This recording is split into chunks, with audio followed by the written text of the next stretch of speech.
পুরো বাড়িতে কি হবে গো? তুমি তো বললে আমাকে জ্যোতিষীর কাছে নিয়ে যাবে। এটাই তো সেই জায়গা, এখানে তো তোমাকে আমি দেখবো। তুমি আমাকে দেখবে? তার মানে তোরা যে যাও, আমার সোনার হরিণে চা। বাবা তুমি বেশরো গান গাইছো ভাস্কর। সেজন্যই তো এখানে আসা। লক্ষ্মী, তুমি এত ঘাবড়াচ্ছ কেন? কোনো চিন্তা করো না, আমি তো আছি, একটু অপেক্ষা করো। আমি ততক্ষণ এগিয়ে গিয়ে দেখে আসি এখনো কেন আসছে না সেই জ্যোতিষ।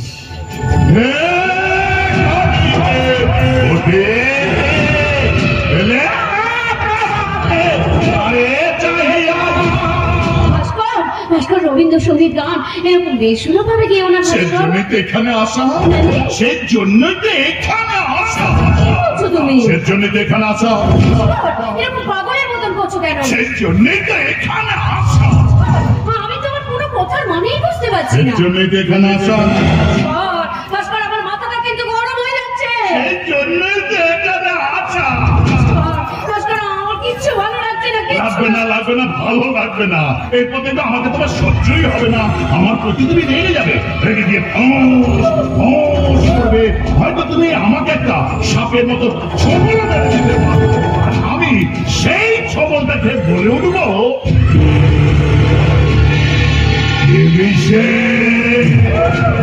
ছবলে দিলে কালে না গেলে। তোমাকে দেখে আমার ভীষণ ভয় করছে ভাস্কর। তুমি এত ভীত? এবারই তো শুরু হবে তোমার সঙ্গে আমার ভয়ঙ্কর লড়াই। তোমার সাথে আমার সাথে লড়াই হবে কেন? কি হচ্ছে? তুমি বুঝতে পারছো না? তুমি কিছুই বুঝতে পারছো না?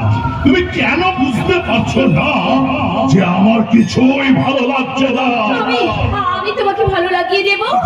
আমি নিজেকে তোমার কাছে বিলিয়ে দেবো। কিন্তু এখানে বাড়িতে যাই, আগামীকাল আমাদের পুরস্কার। না না না, আমি এখানে সহ্য পারবো। তুমি একটু শান্ত হও ভাস্কর, একটু শান্ত হও। বেশ, শান্ত হলাম। তাহলে কিছু অন্তত বলো। কি বলবো? তোমার সঙ্গে আমার প্রথম দিন যখন আলাপ হয়েছিল, সেই দিন একটা গান শুনেছি। সেই গানটা একবার শোনাবে? আমার মনেরই অন্তরে থেকে ফাগুনের রোজি, আমার মনেরই অন্তরে থেকে ফাগুনের রোজি, এই হঠাৎ পাওয়ার দিনগুলি কি তারা রাতের বুঝি শীতের ফাগুনের রোজি, আমার মনেরই অন্তরে থেকে ফাগুনের রোজি।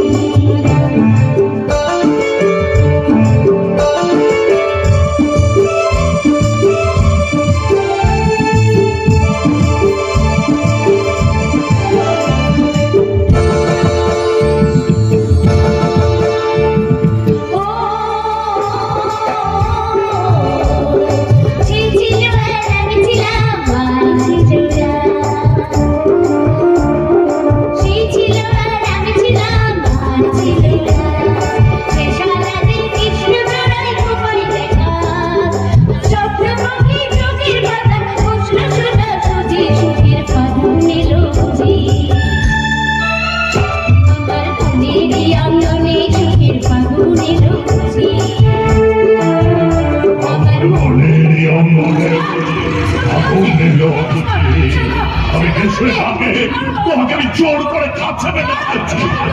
এইভাবে তুমি আমাকে কাছে পাবে কেন? তুমি তো আমাকে এমনিতেই কাছে পেয়ে যাবে ভাস্কর। আমার যে এমনি কিছুই ভালো লাগে না।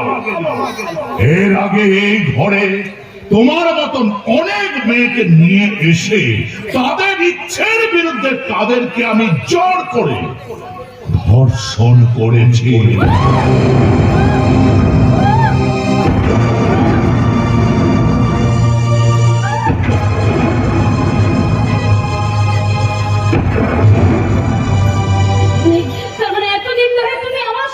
প্রেমের অভিনয় করেছে। তোমার মতন সুন্দরী মেয়েকে বিদেশের বাজারে বিক্রি করতে পারলে আমি অনেক টাকা পাবো, আর এটাই আমার মূল পেশা। কিন্তু তুমি আমাকে চেনো না ভাস্কর, আমি নারী হলাম নাগিনী, তাই এই নাগিনীর ছোবলে তোমার মৃত্যু অনিবার্য। তার মানে আমার এতদিনের স্বপ্ন সাধ নিয়ে তুমি খেলা করেছো। মানবের মতন অত্যাচার আমি সহ্য করবো না ভাস্কর। মনে রেখো আমি হেরে যাওয়ার জন্য জন্মাইনি। তোমাকে হবে। আমি মেয়েদেরকে ব্যবহার করে আর তোমাকে মারাত্মক ভাবে ব্যবহার করবার জন্য তোমার পিছনে এতদিন ধরে সময় দিয়েছি। আমি তোমাকে যেখানে পাঠাবো তোমাকে সেখানেই যেতে হবে। যা বলছি কান খুলে শুনে রাখো। খবরের কাগজে বিজ্ঞাপন বেরিয়েছে সুযোগ্য পাত্রী চায়। তুমি সেই বিজ্ঞাপনের সূত্র ধরে নকল বউ সাজবে। এমন একজন নকল বউ সাজবে যে বউটার নামে কয়েক কোটি টাকার সম্পত্তি উইল করা আছে। রেজিস্ট্রির সাথে সাথেই সমস্ত সম্পত্তি মালিক হয়ে যাবে তুমি। এই নোংরা কাজ করা আমার পক্ষে সম্ভব নয়। সম্ভব করতে হবে। কয়েক মাস সেখানে নকল বউ সেজে থাকার পর সেই স্বামীকে ডিভোর্স দিয়ে সমস্ত সম্পত্তি তুমি আমার নামে লিখে দেবে। ভাস্কর, তোমার এই জঘন্য কাজের সাক্ষী আমি হব না। মেয়ে হয়ে জন্মেছি, স্বামীর সাথে সংসার করব, তার সমস্ত দুঃখ সুখের সাথী হব। কিন্তু এই নোংরা কাজ, এই পাপ কাজ আমাকে দিয়ে কেউ করাতে পারবে না ভাস্কর। তুই করবি না, তোর বাপ করবে না সালে। ভাস্কর, ছি ছি ছি ছি ছি ছি। এই তোমার চরিত্র, ভদ্র মানুষের পোশাক পরে অভদ্রের মতন ব্যবহার করছো। আর একবার পিছু হেঁটে নিজেকে জিজ্ঞাসা করে দেখো, তুমি যেটা করতে যাচ্ছ আদৌ সেটা ভালো কাজ করছো?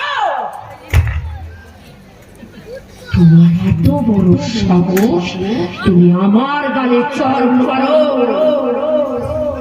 সাহসের প্রথম অধ্যায়টা দেখেছ, শেষ অধ্যায়টা আরো ভয়ঙ্কর।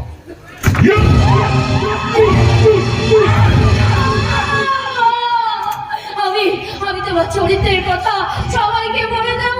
তার আগে মেরে মুখটা তোর ভেঙে দেবো।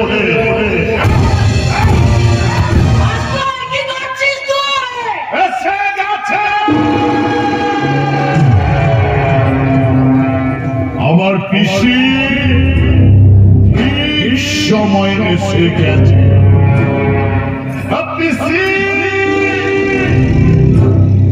পিসি এই মালটাকে ভালো করে বুঝিয়ে দিত আমি কে, আমি কি আমার আসল চরিত্র। ও আমার পিসির কাছে আমার আসল চরিত্রটা তুমি ভালো করে বুঝে নাও।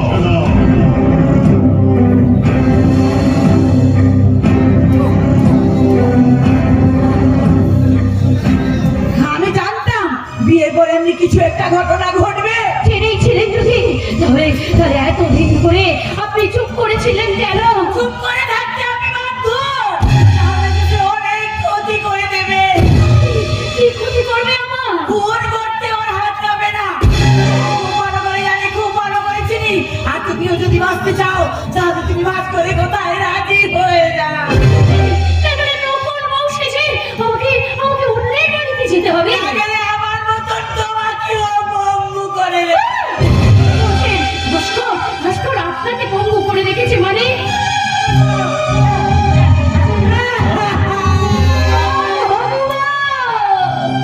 এইসব আমি কি শুনছি?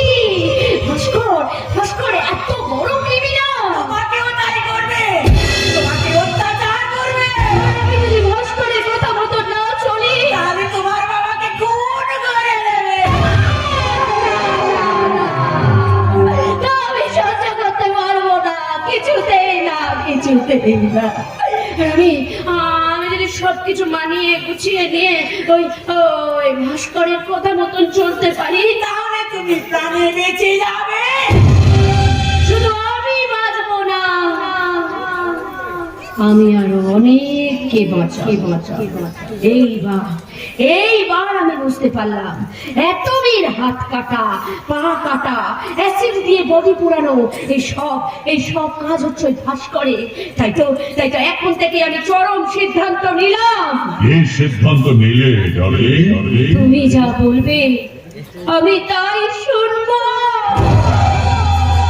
আমি সেই মতনই চলবো। Good, very good. পিসি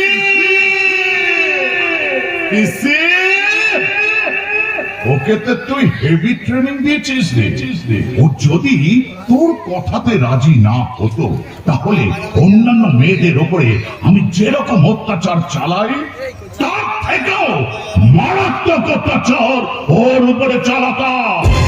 ওকে যেভাবে কষ্ট দিয়ে রেখেছে তার থেকে ভয়ঙ্কর কষ্ট ওকে দিতাম। তাই আমি তোমার কথা মতন নকুল বউ শাস্তি চাপো। কিন্তু কোথায় যাব? এই ঠিকানায়। বাড়ি বকুলপুর, থানা বিষ্ণুপুর, জেলা বাঁকুড়া। পাত্রের নাম ইন্দ্রনাথ চৌধুরী। কিন্তু তোমার বাড়িতে আমার বাড়িতে কি বলবে গো ভাস্কর? ওরা তো আমার জানতে চাইবে। বলবো যে আমার চরিত্রহীনা বউ লক্ষ্মী স্বামী ছেড়ে নিখোঁজ।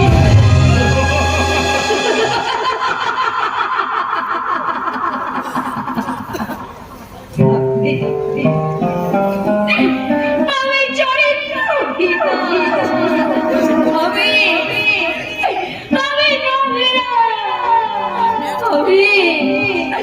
আমি নষ্ট। আমি রাজি করাতে পেরেছি তো, পারবো। তুই যা বলবি তাই করবি। কি ভাবছো তো যে মানুষ এতটা পিশাচ হয় কি করে? আরে হয়। না হলে কি শালা আমি পড়ে মার খাবো না। না। তুমি পড়ে মার খাবে কেন ভাইয়া? তুমি পড়ে মার খাবে কেন? তুমি তো প্রচুর টাকা ইনকাম করবে, আর তার জন্য আমি তোমার সাথে হাতে হাত মেলালাম।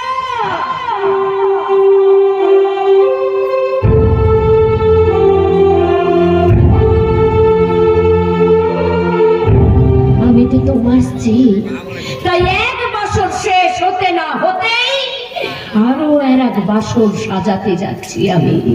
মেয়েরা স্বামীর ইচ্ছে পূরণ করার জন্য নিজের সতীত্বটাকেও নষ্ট করতে পারে, তাতে কিচ্ছু যায় আসে না, কিচ্ছু না।